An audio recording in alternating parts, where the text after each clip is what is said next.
नमस्कार। पेश है आपके सामने एक और वन शॉट वीडियो। इन्वायरमेंट का एक पहला लेक्चर हम ऑलरेडी ले चुके हैं, जहां पर हमने आपसे बात की कि इन्वायरमेंट के सारे लॉज या जितने भी इन्वायरमेंट रिलेटेड चीजें हम आपको एक बार दे दें, उससे थोड़ा सा अलग हम आपके लिए करके लाए हैं आज। All environmental institutions and organisations world और इंडिया लेवल पर क्या क्या है, वन शॉट वीडियो एक जगह आपके पास रहेगा। अब आप एक बात तो समझ चुके हैं कि सर सवाल तो बन रहे हैं। मतलब यूपीएससी में अगर आप देखें कि भाई इन्वायरमेंट का कितना बढ़ता जा रहा है महत्व, तो 8, 10, 12, 15 क्वेश्चन बड़े आम हो चुके हैं, क्योंकि इसमें इंडियन फॉरेस्ट सर्विस भी जुड़ चुका है। आपके लिए वीडियो इसलिए इंपॉर्टेंट होगी कि आपको हो सकता है कि सारी लिस्ट एक जगह मिल जाए। पीडीएफ आप डाउनलोड कर लीजिए हमारे ग्रुप से और एक ही चिट्ठे में सब पढ़ डालिए। यहां पर हम वहां रुकने की कोशिश करेंगे जहां पे इस साल क्वेश्चन बनने की संभावना प्रबल होगी। आइए देखते हैं इस सेशन को। यूपीएससी प्रीलिम्स के लिए one shot video, all environment institutions and organisations. आइए सबसे पहले एक बेहतरीन ऑर्गेनाइजेशन आपके सामने, UNEP United Nation Environment Programme है, जो कि 1972 में बनता है। अब 1972 स्टॉकहोम कन्वेंशन के नाम से भी बड़ा इंपॉर्टेंट है, क्योंकि यही वो कॉन्फ्रेंस है जहां पर ह्यूमन इन्वायरमेंट और सस्टेनेबिलिटी की बात की जाएगी। ये एक लौता ऐसा ऑर्गेनाइजेशन है जिसका हेडक्वार्टर नैरोबी केनिया में है। The first UN agency to be headquartered in a developing nation, Kenya Nairobi में इसका हेडक्वार्टर है। आपको बता दें, यूएनईपी का नाम आप बहुत तरीके से सुनते हैं। ये एक लीडिंग ग्लोबल इन्वायरमेंटल अथॉरिटी है, जो ग्लोबल इन्वायरमेंट एजेंडा को सेट करती है। ये कोशिश करती है कि इन्वायरमेंटल डायमेंशंस में जो भी हम करना चाहें उसको इंप्लीमेंट किया जाए, और यूएन सिस्टम में कैसे हम सस्टेनेबल डेवलपमेंट ला सकते हैं। United Nation environment assembly highest level decision making body है इस पूरे यूएनईपी की।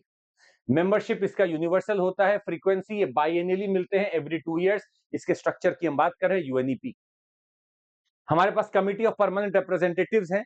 ये एडवाइजरी बॉडी है जिसमें एक्रेडिटेटेड डिप्लोमेट्स काम करते हैं, और एग्जीक्यूटिव डायरेक्टर हैं जो आपका सेक्रेटेरिएट को लीड करते हैं। हालांकि वो नाम अब आपसे पूछते नहीं, पर यह सबसे इंपॉर्टेंट फोकस एरिया है यूएनईपी का कि ये कौन कौन से रिपोर्ट्स देता है।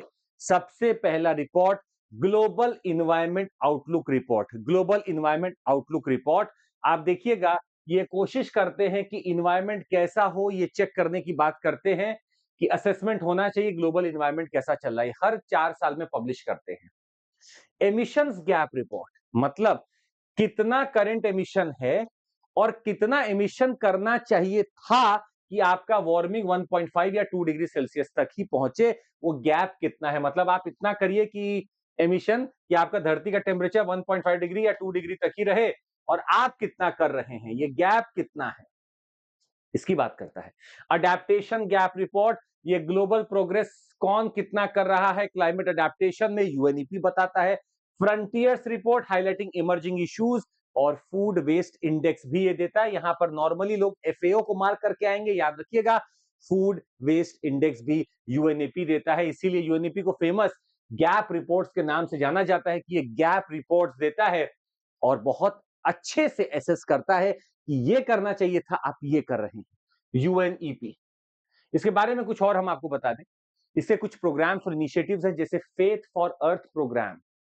यूएनआरईडीडी एक कोलैबोरेटिव प्रोग्राम है with FAO and UNDP to reduce emissions from deforestation. UNREDD और आरईडीडी प्लस, ये इन्हीं का इनिशिएटिव है। Billion tree campaign focuses on reforestation and ecosystem restoration. Clean up the world, और APELL, that is local preparedness for industrial and chemical disasters, ये भी इन्हीं का इनिशिएटिव है। यहां पे क्वेश्चन बनने की गुंजाइश रहती है।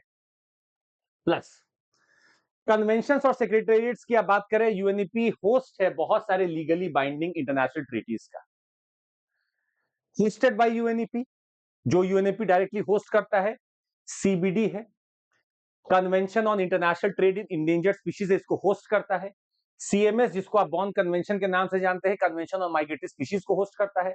मीनामाटा कन्वेंशन, जो कि मरकरी के लिए, उसको होस्ट करता है। वियना कन्वेंशन और मॉन्ट्रियल प्रोटोकॉल को होस्ट करता है। और किसको सपोर्ट करता है? बेजल कन्वेंशन, जो कि हजार्डियस वेस्ट के लिए, उसको सपोर्ट करता है, होस्ट नहीं करता। याद रखिएगा, ये इन पांचों को होस्ट करता है, खुद कराता है, इसको सपोर्ट करता है। स्टॉकहोम कन्वेंशन को सपोर्ट करता है। रोटरडैम, तो बेजल, रोटरडैम और स्टॉकहोम, इसको BRS के नाम से जाना जाता है। द ट्रायो BRS इसको सपोर्ट करता है, होस्ट नहीं करता। और CBD, sites, CMS, Minamata, Vienna इसको सपोर्ट करता है। तो ये क्वेश्चन बन सकता है। आपको बता दें, भारत और यूएनईपी के बीच में वर्ल्ड एनवायरनमेंट डे 2018 में India was the global host. The theme was beat plastic pollution. Focus area बता दें, इंडिया वर्क करता है यूएनईपी के साथ on circular economy, faith for earth, India chapter. और यूएनईपी कोशिश कर रहा है भारत के नेशनल एक्शन प्लान्स को ठीक से इंटीग्रेट कराने के लिए। This is what we are working with UNEP. कहां इसका हेडक्वार्टर है? नैरोबी, केनिया में। दूसरा, यूनाइटेड नेशन डेवलपमेंट प्रोग्राम आप बहुत सुनते हैं। 1965 में बना था by merging the expanded programme of technical assistance and the special fund. तो यूनाइटेड नेशन डेवलपमेंट प्रोग्राम जो आप देख रहे हो 1965 में बना था, न्यूयॉर्क में होस्टेड है। पहला वाला यूएनईपी, नैरोबी केनिया, ये न्यूयॉर्क यूएसए, यूएन की लीड एजेंसी है on international development when it comes to environment. एक स्पेशलाइज्ड एजेंसी है, but a programme reporting to UNGA and इकोसॉक ये देता है। ये एक स्पेशलाइज्ड एजेंसी नहीं है, please remember, it is not a specialised agency, but ये यूएनजीए और इकोसॉक को रिपोर्ट करता है। Relies entirely on voluntary contribution, ये आपका वॉलंटरी कॉन्ट्रीब्यूशन से ही चल रहा है। आपको बता दें, द 361 स्ट्रैटेजिक फ्रेमवर्क याद रखिएगा, 3 डायरेक्शंस ऑफ चेंज की बात करता है ये, 6 सिग्नेचर सॉल्यूशंस देता है ये, और इसका एक गोल है। तो सवाल है कि भाई आप इसको यूज भी कर सकते हैं, पर ये पूछ भी सकता है, the 361 strategic framework is for which organisation? It is for UNDP.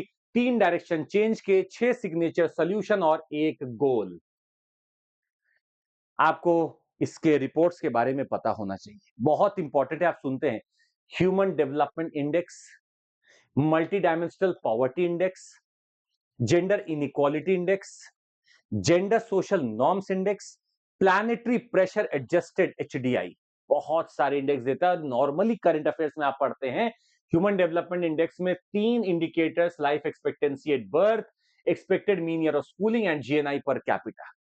Multi dimensional poverty index कोई अकेले नहीं निकालता, it takes it out with Oxford का OPHI, measures deprivations in health, education, living standards, gender inequality index, gender social norms index, planetary pressure adjusted HDI। तो UNDP बहुत सारे social indicators को देखते हुए निकालता है अपने रिपोर्ट्स को। की इनिशिएटिव्स की बात करें तो इसके पास एक्सेलरेटर लैब्स हैं। Climate Promise, the world's largest offer of support to countries for the national determined contribution under the Paris Agreement, ये Climate Promise के साथ चालू होता है। Equator Initiative recognizes local and indigenous efforts to reduce poverty through conservation of biodiversity. Biofin, Biodiversity Finance Initiative, जो कि bridge करता है कंट्रीज के फंडिंग गैप को फॉर बायोडाइवर्सिटी कंजर्वेशन। तो कुछ नाम है, देखिए अभी रटे नहीं जा सकते, ये एक बार बस नजर से घुमा लीजिए। When you have the paper, subconscious mind बोलेगा कि भाई याद करो कुछ था। Equator initiative UNDP, BIOFIN UNDP, climate promise UNDP, अपने आप याद आएगा, चिंता मत करिए, but just have a glance through कि क्या हो रहा है। ठीक है, आइए आगे बढ़ते हैं। यूएनडीपी इंडिया की बात करें सर, टाइमलाइन है, भारत में 1951 से ही चल रहा है यूएनडीपी का कुछ कुछ काम, जो इसका पहले का एजेंसी था। डिपार्टमेंट ऑफ इकोनॉमिक अफेयर्स लगा हुआ है। आज का जो हमारा फोकस है वो है एसडीजी को लोकलाइज करना है, जो आपके सस्टेनेबल डेवलपमेंट गोल उसको लोकलाइज करो। Inclusive growth, digital health, aspirational district programme, इन सब में यूएनडीपी हमारी मदद कर रहा है। दोनों में फर्क क्या था? ये एनवायरमेंट इकोलॉजी की बात करता है, पॉवर्टी एंड ह्यूमन डेवलपमेंट की बात करता है। ये नैरोबी केनिया में है, ये न्यूयॉर्क में है। ये एमिशंस गैप रिपोर्ट के लिए जाना जाता है, ह्यूमन डेवलपमेंट के लिए जाना जाता है। 1972 इज यूएनईपी, यूएनडीपी इज 1965, जब मर्जर होकर सामने आता है तब। ग्लोबल इन्वायरमेंट फैसिलिटी एक बहुत बेहतरीन फैसिलिटी है सर। आपको बता दें 1992 में जब आप रियो डी जेनेरो में अर्थ समिट कर रहे थे, उस समय वहां पर अलग से एक इंस्टीट्यूशन बनाया गया था, ग्लोबल इन्वायरमेंट फैसिलिटी। और आपको हम बता दें, इसको जो ट्रस्ट के रूप में आज गवर्न कर रहा है वो वर्ल्ड बैंक है। वर्ल्ड बैंक इसको ट्रस्टी बनाकर चला रहा है। हेडक्वार्टर इसका वॉशिंगटन है, USA. Unique status, partnership of 18 agencies including UNDP, UNEP, world bank, ADB, और 184 कंट्रीज है यहां पर। गवर्नेंस स्ट्रक्चर कोई हमसे पूछेगा नहीं, पूछेगा कहां बना, 1992 में रियो अर्थ समिट में बनकर तैयार होता है। ये 5 फाइनेंशियल मैकेनिज्म रोल्स करता है, बहुत गौर से याद रखिएगा। 5 ऐसे कन्वेंशन जिसको ये फाइनेंस करता है, CBD, UNFCCC, UNCCD, Stockholm convention that is POPs का है, परसिस्टेंट ऑर्गेनिक पॉल्यूटेंट्स का है, मीनामाटा है, मरकरी। आपको बता दें जीएफ वैसे तो मॉन्ट्रियल प्रोटोकॉल को भी सपोर्ट करता है in countries with economies in transition, ये मॉन्ट्रियल प्रोटोकॉल को भी सपोर्ट करता है। तो 5 तो मेन कन्वेंशन हो गए जो फाइनेंस लेते हैं वो जीएफ देता है, प्लस ये मॉन्ट्रियल प्रोटोकॉल जो कि ओजोन लेयर को बचाने के लिए है, जो इकोनॉमीज इन ट्रांजिशन है उनके समर्थन के लिए भी इसको यूज किया जाता है। कौन यूज करता है आपको बता दें, world bank GF provide grants and concessional funding in 6 primary focal areas. कहां कहां देता है, biodiversity, climate change, international waters के लिए भी दे सकता है, लैंड डिग्रेडेशन से बचने के लिए दे सकता है, chemical and waste and ozone layer depletion. Specialised funds manage by GEF, बहुत सारे स्पेशलाइज्ड फंड्स भी हैं, जैसे लीस्ट डेवलप्ड कंट्रीज फंड है, स्पेशल क्लाइमेट चेंज फंड है और ग्लोबल बायोडायवर्सिटी फ्रेमवर्क फंड है। ये सब आपका जीईएफ से ही स्पेशलाइज्ड फंड निकलकर आया है। वेरी इंपॉर्टेंट, याद रखिएगा। भारत के साथ आपको बता दें सर, इंडिया डोनर भी है और रेसिपिएंट भी है। हम लोग इनसे पैसा लिए भी हैं और इनको आज हम पैसा दे भी रहे। अभी जीएफ 8 चल रहा है, 2022 से 26 चल रहा है। कंट्रीज अपना अपना फंड प्लेज कर रखी हैं 4 साल का। GEF 8 is the current cycle है और हम लोग कोशिश कर रहे हैं कि root causes of environmental degradation का पता लगाएं और उसको नष्ट करें। IPCC that is intergovernmental panel on climate change, बहुत इंपॉर्टेंट वर्ड है आज, क्योंकि जितना असेसमेंट हो रहा है आपका चीजों को बदलने के लिए या अच्छा करने के लिए, इसका 1988 में फॉर्मेशन होता है। क्लाइमेट चेंज की दुनिया भर के लोग जो बैठ के पढ़ रहे हैं उसको एक जगह लाकर कोलैबोरेट जो करता है वो है आईपीसीसी। ये बनाया गया है यूएनईपी और डब्ल्यूएमओ द्वारा मिलकर, मतलब यूनाइटेड नेशन इन्वायरमेंट प्रोग्राम किसके साथ मिल रहा है, वर्ल्ड मेट्रोलॉजिकल ऑर्गेनाइजेशन के साथ मिल रहा है 1988 में, और इसका हेडक्वार्टर है जिनेवा स्विट्जरलैंड में। आपको बता दें ये साइंटिफिक असेसमेंट करता है क्लाइमेट चेंज का। इसके मेजर रिपोर्ट्स अगर आप देखेंगे तो असेसमेंट रिपोर्ट होते हैं 1 से 6 तक। आपको बता दें इसका अभी 6th वाला चल भी रहा है। ये स्पेशल रिपोर्ट्स भी हमें देता रहता है, जैसे oceans and cryosphere, land 1.5 degree Celsius report ये देता रहता है। वर्किंग ग्रुप आपसे कोई नहीं पूछने वाला, परेशान मत होइए, but at a very important trap is, क्या आईपीसीसी खुद रिसर्च करता है? नहीं। IPCC does not conduct original research. ये बस एक प्लेटफॉर्म है where the people who are doing research would come together, assemble, and then an assessment would be done. क्या ये कोई पॉलिसी बनाता है? No sir, it is not a policy making body, it is not a research body. Please do remember, Intergovernmental Panel on Climate Change is not a research body, it is not a policy making body. International Tropical Timber Organization 1986 में बनता है, Yokohama Japan में इसका है। आप 2026 में paper देंगे तो आप थोड़ी सी अपने दिमाग को खोले रखिएगा।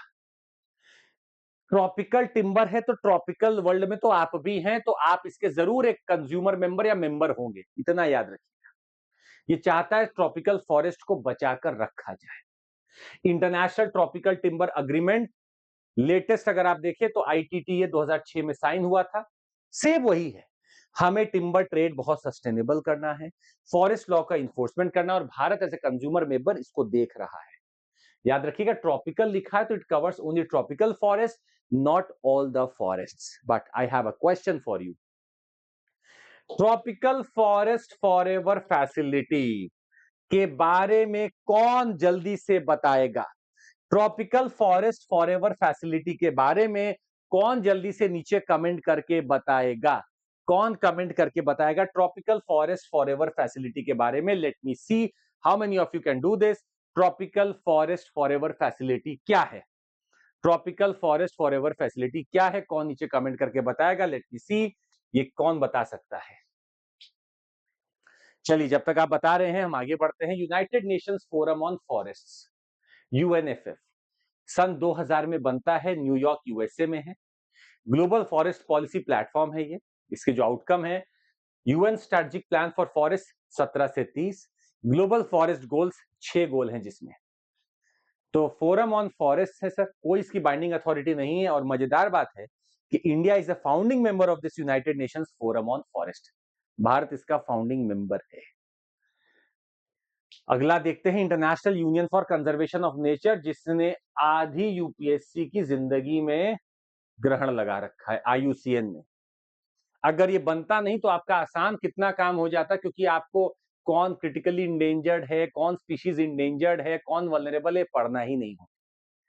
1948 में घटना घटती है और आईयूसीएन बनकर तैयार होता है। इसका हेडक्वार्टर ग्लैंड स्विट्जरलैंड में है, और ये biodiversity conservation nature based solution करना चाहता है, नेचर बेस्ड सोल्यूशन करना चाहता है, समझ रहे हैं, करना चाहता है। की आउटपुट क्या है? IUCN red list of threatened species ये देता है, रेड लिस्ट ऑफ इकोसिस्टम्स हमें देता है, और green list of protected areas हमें देता है। तो ये 3 यहां पे आउटपुट हैं, और जो आपके आउटपुट हैं वो बड़ा परेशान हमें कर सकते हैं। These outputs are really really challenging, और ये याद रखना हमारे लिए पॉसिबल है ही नहीं। IUCN red list of threatened species, red list of ecosystem, तो हम क्या यूज करते हैं? We try to use our maybe current affairs for this. Bharat इसका मेंबर स्वाभाविक से बनेगा, और बहुत सारे हमारे जो स्पीशीज है उनको ये एसेस भी करता है। ये बड़ा इंपॉर्टेंट हमारे यहां निकल कर आ रहा है।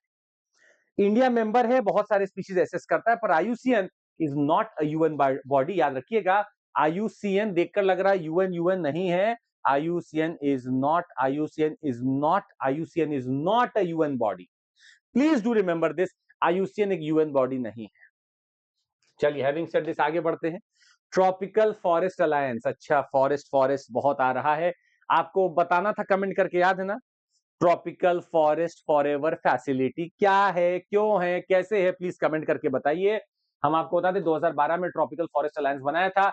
वर्ल्ड इकोनॉमिक फोरम इसका सेक्रेटेरिएट होस्ट करता है। एंड करो deforestation from commodity supply chains, focus commodities palm oil, soy, beef, pulp and paper है।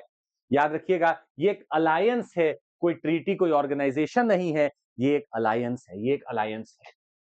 इंटरनेशनल वेलिंग कमीशन बहुत इंपॉर्टेंट, 1946 का है, आप 2026 में पेपर दे रहे हैं। हेडक्वार्टर इसका कैम्ब्रिज यूके है। रेगुलेशन करना है वेलिंग का, वेल कहां नहीं कर सकते, वेलिंग कहां नहीं हो सकती। आपको बता दें सर, जापान ने वापस से कमर्शियल वेलिंग चालू कर दी है। बैन किया गया था, प्रतिबंध लगाया गया था, पर वापस से जापान ने कमर्शियल वेलिंग चालू कर दी है सर। 1986 में वेलिंग मोराटोरियम लगाया गया था, पर जापान ने वापस से चालू कर दी वेलिंग। आपको बता दें, भारत इसका मेंबर नहीं है। भारत ने हमेशा ही वेलिंग का अपोजिशन किया है, पर फिर भी हम इसके कभी मेंबर नहीं बने हैं। India has not been a member of this. आपको बता दें, वेल सेंचुरी 1994 में बनाना चालू की गई थी। सदर्न ओशन वेल सेंचुरी बनाई है, जो अंटार्कटिका के आसपास है। Here the international whaling commission has banned all types of commercial whaling, आप सदर्न ओशन में नहीं कर सकते। Only 2 such sanctuaries have been designated by IWC till date. Another is Indian Ocean Whale Sanctuary by the tiny island nation of the Seychelles. Seychelles ने भी अपने आसपास बनाकर रखा है कि भाई ओशन वेल, हमारा इंडियन ओशन वेल सेंचुरी है, यहां वेलिंग नहीं होगी, वेल्स को मारकर नहीं हम लोग को रखना है। जापान ने वापस से चालू कर दिया है। World wide fund for nature 1961 में बनता है। ग्लैंड स्विट्जरलैंड में इसका हेडक्वार्टर है। वाइल्ड लाइफ कंजर्वेशन और सस्टेनेबल डेवलपमेंट के लिए जाना जाता है, और इसकी बड़ी इंपॉर्टेंट ये रिपोर्ट है, living planet report is by world wide fund for nature. इससे कुछ इनिशिएटिव्स हैं जो वाकई में सराहनीय हैं, जैसे अर्थ आवर, टाइगर कंजर्वेशन TX2, जो भारत एडवांस में जाकर पहले ही कंप्लीट कर लेता है। भारत इसके साथ बहुत सक्रिय लगा हुआ है। World wide fund for nature. Wetlands international, wetlands काफी न्यूज में रहते हैं। रामसर साइट अलग है, रामसर कन्वेंशन अलग है। हम पूरी एक वीडियो आपको बना के देंगे रामसर कन्वेंशन और बाकी सारे कन्वेंशन की। फिलहाल आपको हम इंटरनेशनल ऑर्गेनाइजेशन सारे दे रहे हैं। 1937 में वेटलैंड इंटरनेशनल बनता है और मजेदार बात है ये नीदरलैंड्स वेजेनिजन में इसका है headquarter. It is in Netherlands. Wetland conservation restoration इसका मैंडेट है। ये सपोर्ट करता है रामसार कन्वेंशन को। It is not equal to Ramsar, it is not equal to Ramsar का convention, it is supporting the Ramsar convention. कहां है headquarter? Netherlands में है वेटलैंड्स इंटरनेशनल का हेडक्वार्टर। सुनिए फिर से, 19,999 में पूरा कोर्स आपको हमारा मिल रहा है। पूरा कोर्स इन द सेंस 6 महीना प्लस 6 महीना, 12 महीने की पढ़ाई 19,999। सीएमसी कोड का यूज करिए और जुड़ जाइए आप हमारे साथ। साथ ही में आपको बता दें, अगर आप 18 महीने का लेना चाहें तो 22,999, 24 महीने का 26,999 में, मतलब आप एक लेंगे हम आपका डबल वैलिडिटी बढ़ा देंगे, प्राइस इतना ही लगेगा। सीएमसी कोड मत भूलिएगा, use CMC code and move forward. चलिए, बर्ड लाइफ इंटरनेशनल फॉर्मेशन और हेडक्वार्टर की बात कर रहे हैं। 1922 में कैम्ब्रिज यूके में बना। बर्ड कंजर्वेशन के लिए इसका एक बहुत इंपॉर्टेंट कॉन्सेप्ट है, important bird and biodiversity areas. Bharat में Bombay natural history and society इसका बहुत बेहतरीन पार्टनर है। ये इंपॉर्टेंट बर्ड एरियाज को भी घोषित करते हैं आईबीएस को। दैट इज 1922 का bird life international. Conservation international CI 1987 Virginia USA में हेडक्वार्टर्ड कंजर्वेशन इंटरनेशनल, जो कि इकोसिस्टम और बायोडायवर्सिटी कंजर्वेशन की बात करता है, बायोडायवर्सिटी हॉटस्पॉट्स बनाने की बात करता है। दैट इज वेरी इंपॉर्टेंट कि बायोडायवर्सिटी हॉटस्पॉट्स कहां होंगे। That is seen by Conservation International. वहां पर क्या क्या होगा? That is seen by Conservation International. It is not IUCN, it is a different organisation which is 1987 made, Virginia USA में headquartered है। WMO बहुत इंपॉर्टेंट नाम है सर, स्पेशलाइज्ड एजेंसी है यूनाइटेड नेशंस की, हेडक्वार्टर्ड है जिनेवा स्विट्जरलैंड में, और इसका स्कोप भाई मेट्रोलॉजिकल है, तो सब कुछ वेदर, क्लाइमेट, ऑपरेशनल हाइड्रोलॉजी, जितना जियोफिजिकल साइंस है सब पढ़ता है बैठकर। आपको बता दें सर, इंटरनेशनल मेट्रोलॉजिकल ऑर्गेनाइजेशन इसका प्रेडिसेसर है, जो 1873 में बनाया गया था। 1950 में WMO कन्वेंशन से ये बनकर तैयार होता है और 1951 में स्पेशलाइज्ड एजेंसी का रूप ले लेता है। आपको हम ये भी बताना चाहेंगे यहां पर कि गवर्नेंस स्ट्रक्चर कोई पूछता नहीं है आपसे, परेशान नहीं होना इसके लिए आपको, पर इसमें धीरे धीरे अगर आप देखेंगे तो सेक्रेटरी जनरल होगा, सुप्रीम बॉडी होगी, एग्जीक्यूटिव काउंसिल होगा, सब डिसीजंस लेंगे। ये आपको बहुत सारे रिपोर्ट देता है, state of the global climate, greenhouse gas bulletin, state of global water resources and world weather watch. ये 4 रिपोर्ट बड़ी इंपॉर्टेंट है जो आपको मिलती है वर्ल्ड मेट्रोलॉजिकल ऑर्गेनाइजेशन से। कुछ इनिशिएटिव्स इसके बहुत अच्छे चालू हुए, जैसे global framework for climate services, early warnings for all, एक यूएन इनिशिएटिव है सर ये, कि हम अर्ली वार्निंग सेंटर्स लगा देंगे। By 2027 we will finish. WMO ensure करेगा कि हर व्यक्ति के पास एक अर्ली वार्निंग सिस्टम का मैसेज चला जाए। That is early warnings for all. ये किसका है इनिशिएटिव? वर्ल्ड मेट्रोलॉजिकल ऑर्गेनाइजेशन इसको लीड कर रहा है, यूएन काम कर रहा है इसके ऊपर। आईपीसीसी के साथ मिलकर बनाया गया था, सॉरी WMO के साथ यूएनईपी में मिलकर 1988 में आईपीसीसी बनाया था। Bharat, India is a founding member of this. हमारा इंडियन मेट्रोलॉजिकल डिपार्टमेंट इसका एक नोडल एजेंसी है। और आपको बता दें, इंडिया को इसने रीजनल स्पेशलाइज्ड मेट्रोलॉजिकल सेंटर का भी एक टैग दे रखा है। Bharat tropical cyclone advisory 13 countries को देता है नॉर्थ इंडियन ओशन रीजन में।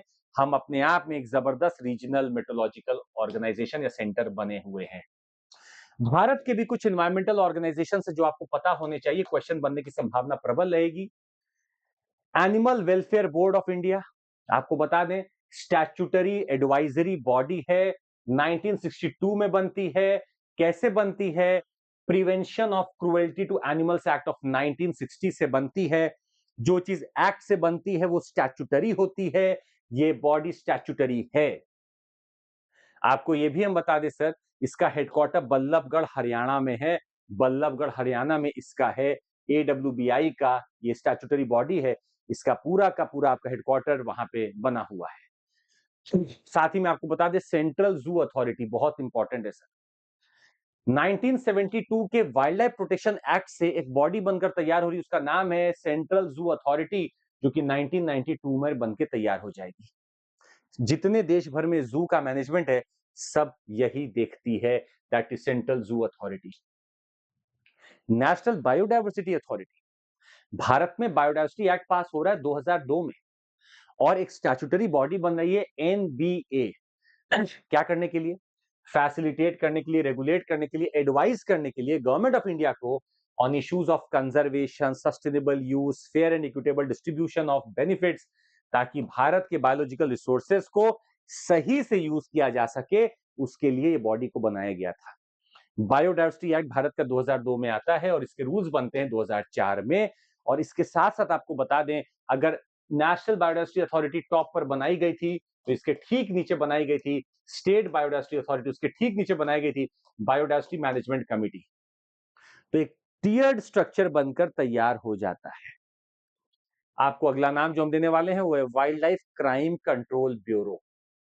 आपको बता दें, ये भी वाइल्ड लाइफ प्रोटेक्शन एक्ट 1972 को अमेंड करके 2006 में इस पूरे ब्यूरो को बनाया गया था।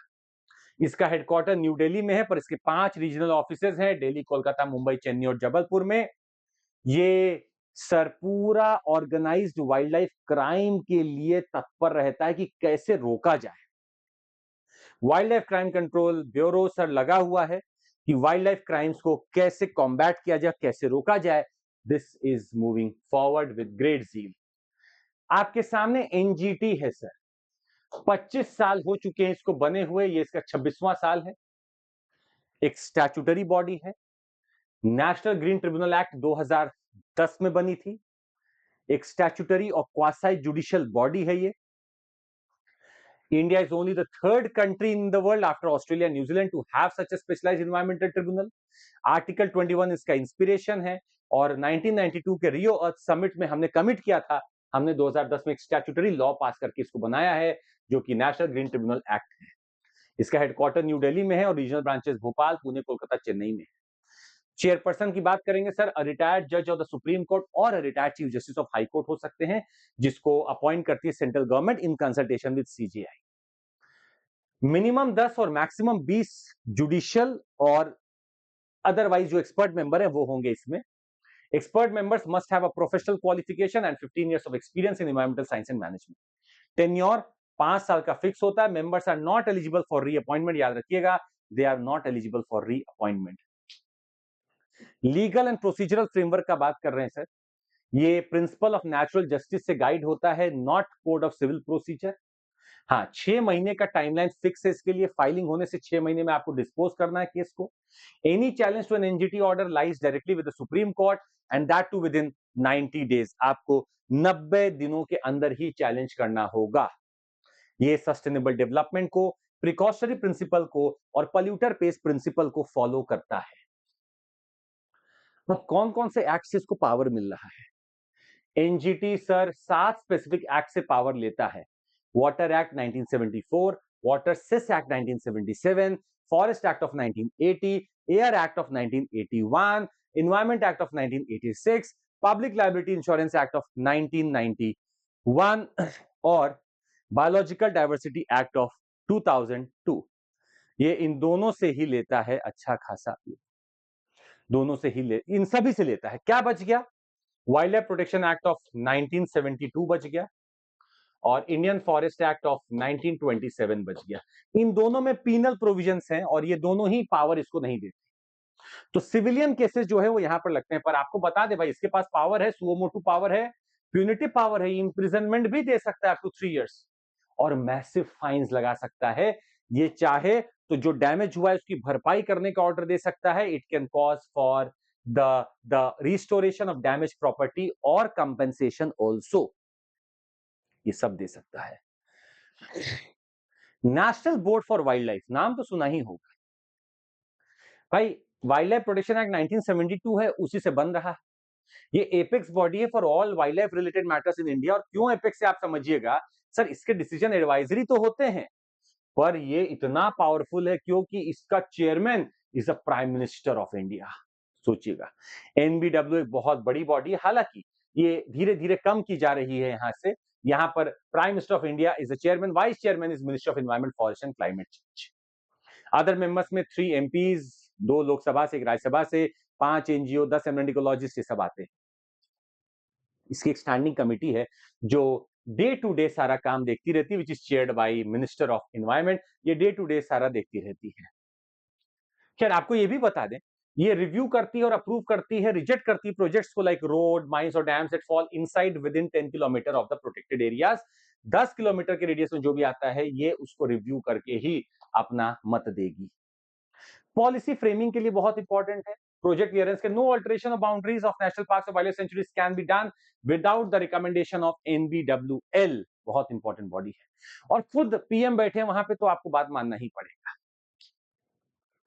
State board for wild life भी है, जो कि सीएम कर रहे हैं चेयर। सेम है भाई, एनबीडब्ल्यूएल अगर पीएम कर रहे हैं तो सीएम कर रहे हैं एसबीडब्ल्यूएल। ठीक है। इको सेंसिटिव जोन्स के बारे में बता दें, national board for wildlife has been active in 2025 regarding the rationalization of eco sensitive zones। Eco sensitive zones जहां पे आपको लगता है कि भाई प्रोजेक्ट को नहीं आने देना, it is very fragile zone, ये बहुत इंपॉर्टेंटली उसको देख भी रहा है। कैंपा क्वेश्चन 100% तय है, क्योंकि 2016 में आपने एक एक्ट बनाया था फिर से। आपको बता दें, कंपेंसेटरी एफॉरेस्टेशन फंड इस कैंपा। पहले फॉरेस्ट कंजर्वेशन एक्ट अगर आप पढ़ेंगे तो भाई कुछ लैंड को डाइवर्ट किया जाता है फॉर नॉन फॉरेस्ट पर्पस, पर आप जब करते हैं तो आपको कुछ पैसा देना होता है। प्रॉब्लम यह कि पैसा तो आता चला गया पर पैसा यूज नहीं हुआ। 2016 में कंपेंसेटरी एफॉरेस्टेशन फंड एक्ट पास होता है ताकि इस पैसे को मैनेज किया जा सके।